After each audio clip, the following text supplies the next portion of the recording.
kira-kira setengah jam dari situ lah pas kita jalan itu ketemu rombongan mau bapak-bapak semua itu cuma pakai baju putih terus nyeker. Mereka mau ke puncak mengadakan satu upacara ritual. Ya kita takjub juga ngeliatnya nyeker dan cuma pakai apa baju biasa baju kayaknya fotonya ada deh. Oh, bukannya dia mereka biasanya di itu kan di danau bukan? Enggak, dia ke puncak. Oh, ke puncak. Iya, yang di Rinjani. Story ya? Iya, pernah di story. Oh. Dia cuma gini dong. Dengar sih ada anggapan bahwa kalau udah saya nggak tahu ininya apa aliran kepercayaan seperti apa, tapi kalau sudah ke puncak itu equal dengan kalau kita tuh udah naik haji. Nggak tahu bener atau enggak. Dulu saya dengar begitu. Iya. Gitu. Kalau di Makassar Bawa itu Karaya. bawa Karaeng. Iya, ke bawa Karaeng. Iya. Ya, Jadi kalau mudah-mudahan. kita udah naik ke gunung itu katanya udah naik haji ya. Ya apa istilahnya. Oh, iya. Oke, nanti kita coba ke Gunung Bawah Karaeng. Sekarang kita naik haji. Bisa sih begitu ya. bisa aja Om. Seperti yang udah Om bilang kan. Apa sih yang nggak bisa gitu? Oh iya. iya. Bisa aja. Rada-rada gila nih lama-lama ini. Ragil gila. Jadi naik haji itu bisa dengan kita naik gunung juga bisa. Gitu. Jadi naik gunung mau cepet sampai puncak juga bisa. Iya. Dengan adanya MOU di awal. Iya, tergantung MOU di awal. Oke.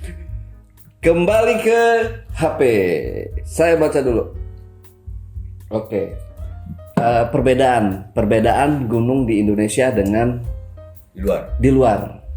Ini seperti apa sih Om? Mungkin cara simaksinya, cara pendaftarannya, dan mungkin Kak Furki yang baru ke Ararat kemarin itu simaksinya seperti apa, atau menggunakan jasa open trip atau gimana gitu Kak? Kalau waktu di Ararat itu kita nggak terlalu tahu kantornya di sebelah mana karena kita langsung dibawa ke titik pendakian langsung berangkat. Cuman infonya itu ada di kota terakhir, cuman yang ngurus si guide-nya sih.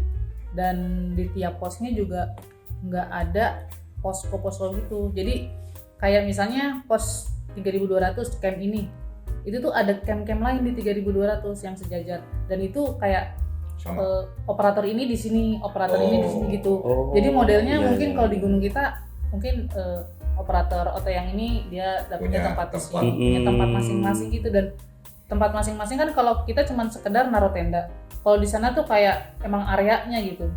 Satu area itu kayak mungkin operator lain nggak kesana atau mungkin sewa dulu di sana atau gimana gitu. Jadi apa? Mungkin ini ya di sini mungkin misalkan ada kayak bangunan, terus dia punya area luas. Kalau yang kita waktu itu ngecampnya di situ. Itu biasanya bukan bangunan sih, dia ngebatasinya pakai batu yang disusun agak tinggi, mungkin untuk menghalau Kapling lah ya, di kapling lah ya. beruang atau embe atau apa gitu. Kan di sana juga ada yang domba-domba gembala gitu. Nah tapi kalau yang di Kilimanjaro itu selain simaksi yang dilakukan secara resmi di kantornya, emang di titik pendakian itu ada kantor, kita juga tiap pos itu nyatat lagi nama kita, warga negara kita apa, terus dari tour operator mana, terus pokoknya lengkap. Jadi kayak kita kayak simaksi tiap pos gitu. Itu kalau di Kilimanjaro gitu. Jadi make sure bahwa orang ini ngelewatin setiap posnya sampai pos terakhir di bawah. Ada checkpoint lah ya. Checkpoint. Kalau Nepal tuh karena mereka betul-betul sadar bahwa pendapatan ibaratnya APBN itu dari tourism ya. Tourism dan especially itu wisata gunung ya. Adventure ya. Jadi di Kathmandu itu kita mesti lapor, mendaftar lah. Mendaftar, nanti dikasih kartu. Nah nanti itu setiap mau ini kita ada checkpoint sama, jadi di pos berapa gitu kan, itu kita harus lapor kayak regis ulang lah. Cukup menunjukkan daftar gitu, tapi nggak keluar biaya lagi gitu. Sama yang di EBC juga, kecuali waktu itu yang Mardi Himal. Kalau Mardi Himal itu karena waktu saya kesana itu masih relatif masih baru, jadi belum banyak yang kesana dan fasilitas di sana tuh benar-benar masih minim. Waktu itu aja saya nginepnya di bangunan yang belum jadi, lagi baru dibangun. lampunya nggak ada, gelap-gelapan gitu kan. Airnya juga masih ini. Kita akhirnya tidurnya di bareng pekerja-pekerja yang lagi ini. mereka yang lagi istirahat yang di camp di sana. Karena di situ lebih hangat. Karena mereka bikin api unggun gitu, terus ada dapurnya Iya, gitu. iya. Akhirnya kita istirahatnya di situ. Ketimbang walaupun kita udah sewa kamar, room, Iya. tapi room itu dingin banget dan gelap. Gitu. Akhirnya udah di situ. Gitu. Cuma kalau kita udah ikut open trip, biasanya mereka yang udah ngurus. Urus, ya. Dari guide-nya itu udah yang Iya, mereka yang sibuk lah. Kita cuma menunjukkan bahwa kita udah daftar gitu kan, segala macam udah bayar, udah beres. Nanti yang misalnya di pos ini paling kita suruh tunggu sebentar, mereka ngurus ke dalam. Dan gue juga nggak terlalu ini karena gue lebih sibuk cari makanan biasanya kalau gitu, cari gorengan lah. Iya. Terus Ada di sana gorengan. apa ya, yang kayak martabak itu apa? Terang bulan. Bukan Ya, martabak. martabak terang bulan. Bukan apa sih? Yang Crepes, segitiga crepes. itu loh. Crepes gitu. Kue-kue India itu loh. Dal bukan. Dalbat Dalbat mah ini mah ya ini. makanan. Itu kalau di kita tuh nasi rames. Oh, enggak, dia bentuknya kayak kulit Pastel. kulit itu kan apa namanya? Segitiga, iya kayak pangsit segitiga gitu. Pancake. Apa? Pancake. Pokoknya Oke, iyalah pokoknya itulah. yang pedas. Makanya begitu ini istilahnya bahasa Indonesia. Tunggu sebentar nih kita mulai. Kalau gue sih serah dari lurus itu gue mau cari dulu mana warung gitu kan. Itu karena kebiasaan mungkin ya. Iya. Kebiasaan di kita gitu kan. Pokoknya urusan Memang apapun yang beres. penting warung. Warung. Itu sih. Yang penting gitu. Untuk ininya sendiri kecelakaan. Sekarang kan banyak banget di gunung kan orang pada ya jatuh lah atau tergelincir ke jurang lah gitu, bahkan ada yang Hipo lah. hipo dan bahkan yang lebih parah lagi menyebabkan kematian Kematian. juga ada Ada gitu. ada. Nah, kayak Om Petualang dan Kak Furki sendiri ini pernah nggak sih mengalami kejadian kecelakaan di gunung seperti itu yang lebih fatal lah gitu, pernah nggak? Alhamdulillah sih enggak. Belum sih. Karena kita selalu well prepare ya. Hmm. Bahkan sampai sekarang pun misalnya gue mau kemana gitu, kayak kemarin tahun 2019 itu Juli 2019 ke Semeru. Itu Semeru gue mungkin udah yang ke sekian kali lah gitu kan. Ya kita tahu sih tidak akan ada perubahan yang signifikan, paling cuma di masalah trek. Tapi dan gue yakin sekarang itu relatif lebih mudah ketimbang gue tahun 80-an, 90-an gitu kan. Tapi gue juga nggak mau gegabah, dalam arti gue tetap cari info perkembangan sekarang seperti apa dan belajar dari YouTube tuh. Anak-anak sekarang, oh ternyata treknya itu dari Ranupane ke Rakum itu jalannya udah enak. Kalau dulu kan kita masih, kalau di Losan tuh yang banyak terowongan alam tuh, yang probos gitu. Probos. Makanya dulu dari Ranupane ke Rakum itu bisa seharian jalannya. Kalau sekarang cuma berapa jam? 4 jam lah kurang lebih kan. Gue selalu belajar gitu. Even misalnya besok mau ke Gede gitu, misalnya. Nah gue lihat lagi YouTube yang paling terakhir yang di upload tuh tanggal berapa yang terdekat. Betul. Jadi gue pengen tahu kondisi terakhir itu seperti apa. Itu Poinnya jejak backpacker. Iya, terutama dari jejak backpacker gitu kan. Kalau dari jejak backpacker kan kadang-kadang gue cari gini, misalnya di gunung ini, demitnya itu di pos mana aja sih? Iya itu benar Itu benar itu, dan bentuknya seperti apa berdasarkan cerita dari teman-teman yang pemetaan ya. iya mapping makanya. Slow.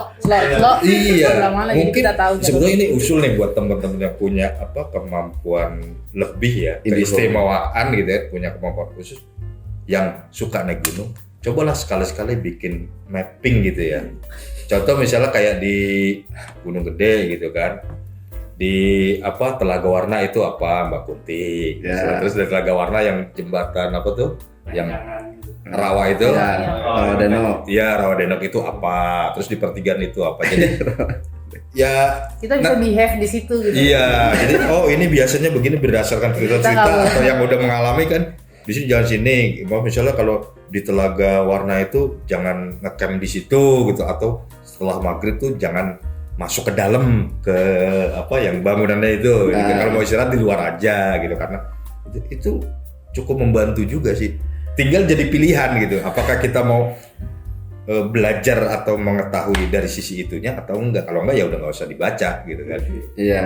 Itu. Nah, kalau menurut gua, kenapa sekarang itu justru dengan semakin banyak informasi, semakin mudah medan pendakian dan akses, justru kecelakaan makin banyak, terutama di Gede. Bukan di Gede itu yang ya gunung yang relatif dengan sarana dan prasarana itu lengkap ya. Lengkap dan dibanding gunung aksesnya juga gampang. Tapi banyak kejadian di situ. Itu kalau menurut gue gini, kadang teman-teman itu mereka euforia, ya kan, tapi lupa untuk mempersiapkan bahwa mendaki gunung itu bukan hanya sekedar jalan-jalan, bukan hanya sekedar gue punya waktu, gue punya duit, gear gue branded semua, berarti bisa itu enggak. Tetap harus belajar lah. Toh zaman sekarang itu untuk mengakses informasi itu kan gampang. Bisa dari YouTube, bisa dari googling ya kan, atau tanya-tanya yang udah pernah. Jadi jangan inilah rajin-rajin membaca lah gitu. Mungkin karena grafik boomingnya itu lebih besar daripada grafik knowledge-nya. Iya, jadi iya. gap-nya banyak kesalahan di situ. Maksudnya jadi banyak orang baru kan yang mau nyoba tuh. Betul. Tapi mereka nggak dapat knowledge yang nggak prepare itu kan nggak cuma dari gear, nggak cuma dari itu, tapi dari pengetahuan. Minimal begini, yang gue pernah alami itu, gue tahu betul kalau kondisi gue kenapa-napa dan gue harus bagaimana. Contoh tadi gue kan beberapa hari ini tuh tidur 1 jam 2 jam tuh gara-gara ngobrol di clubhouse tuh kan. Tadi gue ke trekking tipis-tipis ke Bukit Panisan. Gue paling belakang. Di tengah jalan tuh gue udah ngerasain gue kayaknya mau pingsan. Karena apa? Pala pusing, pandangan gue udah mulai kabur, gitu kan. Nah itu gue tahu gue harus ngapain. Akhirnya gue istirahat, cari tempat adem, minum, atur napas, enggak udah pelan-pelan nih. Sama waktu turun dari Kerinci gitu kan. Turun Kerinci kondisi hujan, perut gue dingin nih. Itu kan kalau kita nggak ini kan bisa kram perut kan. ya. Iya, gue langsung, tolong orang lu lari duluan ke pos 2 gitu kan. Buatin gue minuman hangat sama Indomie, kuahnya banyak. Gue sambil jalan pelan-pelan. Jadi begitu sampai gue langsung. Iya, bisa recover gitu. Nah, hal-hal kayak gitu. Jadi jangan juga menggantungkan gue punya teman ini. Teman itu kadang kan mereka juga akan sibuk dengan menjaga dirinya sendiri, minimal itu sih. Jadi mungkin karena banyak euforia baru, karena jujur aja pas saya pertama mendaki gunung, saya kira camping di gunung itu kayak destinasi wisata biasa, nggak memerlukan yang namanya skill milih tenda harus seperti apa, kalau hujan kayak gimana, terus boleh buka api unggun atau enggak. Waktu itu kan pertama Gunung Prau, jalan-jalan aja ke atas dengan PD-nya gitu. Yang penting cuman tahu ada tenda, bawa sepatu, bawa tas besar gitu doang. Ternyata kan banyak, ternyata tendanya harus seperti ini, terus harus bawa ponco atau apa kan takut hujan. Juga yang kan saya ngebayanginnya tempat wisata, berarti pasti selalu ada bangunan istilahnya orang petugas. Padahal kan di gunung nggak kayak gitu. Itu sering juga sih kita bahas dengan narasumber kita sebelumnya gitu. Kita sempat ngomongin juga bahwa pendaki-pendaki yang baru-baru ini yang euforianya dan semangatnya itu masih tinggi gitu, tanpa mereka mempedulikan pengetahuan. Bodoh lah gitu, mereka nggak bawa apa-apa, pakai pakaian atau pakai perlengkapan pendakian seadanya gitu ya. Jadi itulah mungkin ya penyebab terjadinya banyak kecelakaan di gunung. Bukan membandingkan ya. Kalau dulu ini sempat kemarin juga ada di satu acara itu sempat ditanya, ya kita bukan membandingkan tapi kita cerita bahwa zaman dulu itu kecelakaan di gunung itu sangat minim. Kecelakaan di gunung atau di alam itu biasanya terjadi pada saat ekspedisi. Itu yang benar-benar buka jalur ya kan, durasi panjang. Ya kan kalau Sungai Alas dulu kan sampai yang meninggal berapa itu kan memang itu kan parah sih. Iya, ekspedisi gitu. Jadi bukan sekedar ini gunung udah ada treknya jelas, itu jarang banget. Terus ada yang bilang, ya dulu kan belum ada sosmed. Bukan masalah sosmed apa enggak, tapi berita kecelakaan itu pasti akan cepat menyebar di kalangan ini, dan memang dulu jarang. Karena apa? Mereka betul-betul prepare. Contoh, gua waktu mau ke Semeru, waktu gua SMA itu nggak bisa langsung. Kalau sekarang kan mungkin punya duit, punya waktu, bisa langsung mau kemana Semeru jadi. Enggak, kalau gue bertahap dulu, Salak dulu aja berapa kali, terus Gede, Pangrango, jadi urut gitu. Cerme, dari Cerme Sindoro, Sumbing, Slamet, Triple S gitu kan, terus Lawu, baru makin ke timur. Supaya apa? Supaya kita juga prepare ada jenjangnya gitu, nggak langsung ini. Step by step. Mungkin dulu ngeliatnya, lu mau aja dikerjain sama senior. Tapi kita berpikirnya sekarang, oh iya ternyata segala sesuatu itu harus ada proses ya, step by step ya, nggak bisa langsung.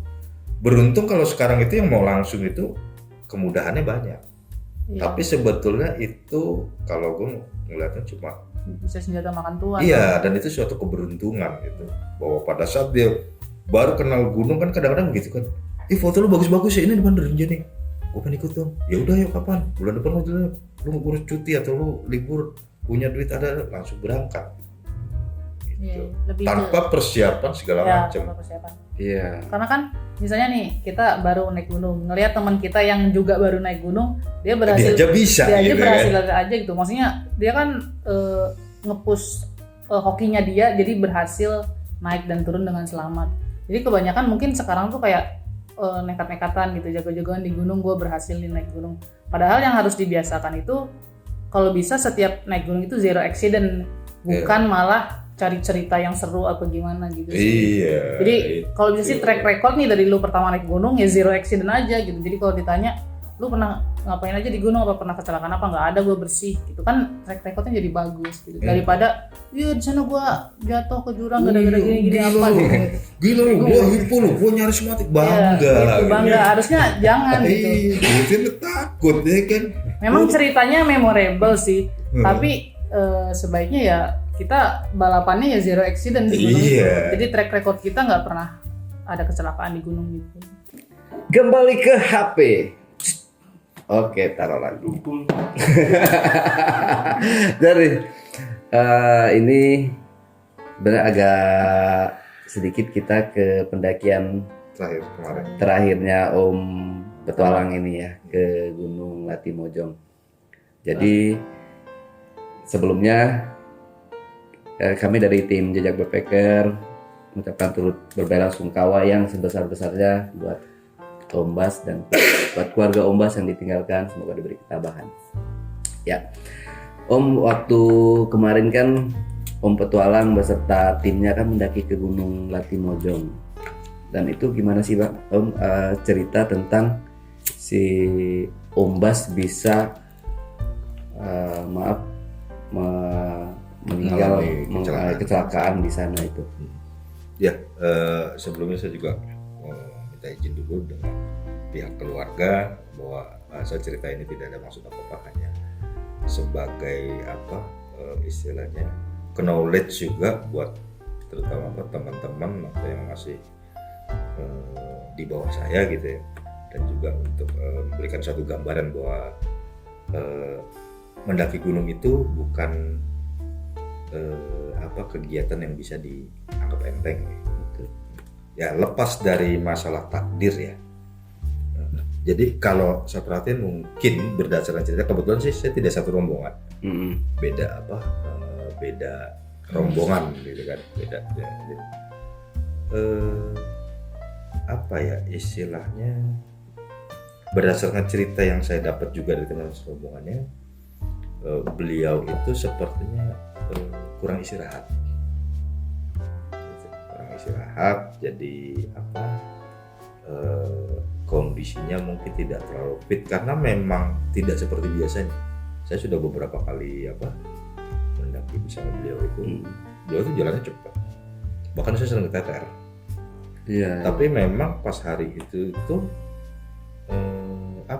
istilahnya tuh dari mulai kita naik ojek dari base camp ke pos 1 itu kebetulan ojeknya nggak kuat, dan kalau mungkin juga karena gue kan berat ya, bobotnya lebih ini ya, dia turun.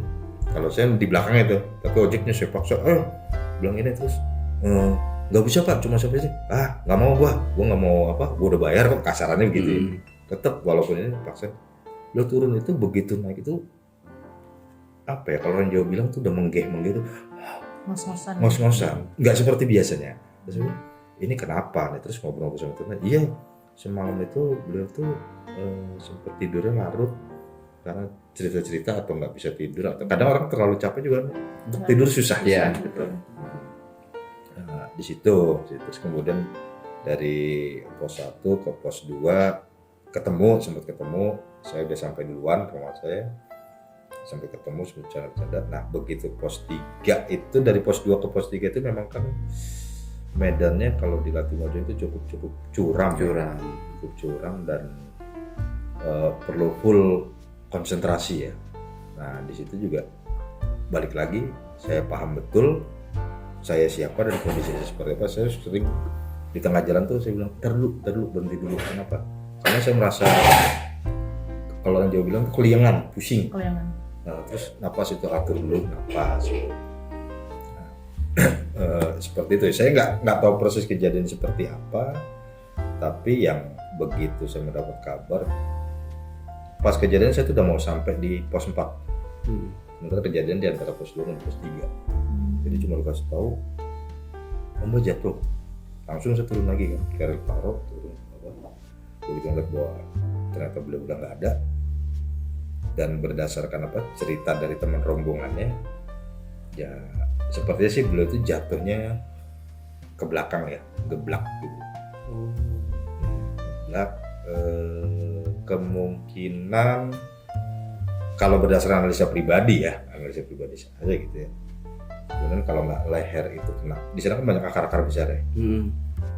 Leher itu kena akar sehingga mungkin patah atau jadi fraktur gitu ya. Atau mungkin juga itu yang bisa juga menyebabkan terjadi pendarahan pembuluh darah itu pecah gitu Di dalam. Itu sempet saya tuh nggak percaya gitu ya maksudnya. Sampai saya liatin gitu kan, sampai saya ini celutukin, Kang, pakai bahasa Jawa nih, gocekan murah lucu, istilahnya kalau bahasanya bercanda lu tuh nggak lucu gitu kan, jangan begini loh, cuma kok nggak gerak. Sampai terus akhirnya saya di sebelah jasad beliau tuh duduk ngambil rokok sebatang sambil saya liatin perutnya ini. Kalau orang pingsan itu kan masih gerak, ini betul enggak? Akhirnya ya udah berangkat duluan. Yang ada di pikiran saya saat itu bagaimana caranya supaya beliau bisa segera dievakuasi turun ke bawah, nggak bermalam di lokasi di TKP, karena ya menurut saya pribadi akan banyak mudorotnya lah kalau sampai bermalam, itu aja sih. Makanya dengan si operator tip yang bawa saya tuh, saya minta tolong dibantu koordinasi supaya segera ini bisa diturunkan di base camp. Kalau udah di base camp sih udah relatif akan banyak yang inilah yang lulus. Jadi mungkin kelelahan fisik ya kalau analisis saya pribadi ya, karena kan perjalanan dari Makassar sendiri ke base camp itu kan 7 jam dan itu lewat darat. Iya. Jam 8 jam. Oke, Om Petualang, Kak Furki, mungkin itu aja obrolan kita pada kali ini. Mungkin next kita lanjut lagi di obrolan selanjutnya. Siap. Mantap. Ya.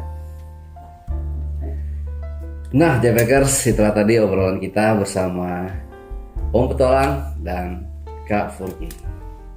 Jangan lupa untuk selalu support channel Jejak Backpacker, subscribe, like, komen sebanyak-banyaknya, share sebanyak-banyaknya video-video YouTube Jejak Backpacker. Jangan lupa follow Instagram dari Om Petualang dan Kak Furki, kita tayangkan di bawah. Wassalamualaikum warahmatullahi wabarakatuh. Waalaikumsalam. Oke, Om. Ya. Terima kasih atas waktunya Kak Furki. Bang. Om. Sampai jumpa.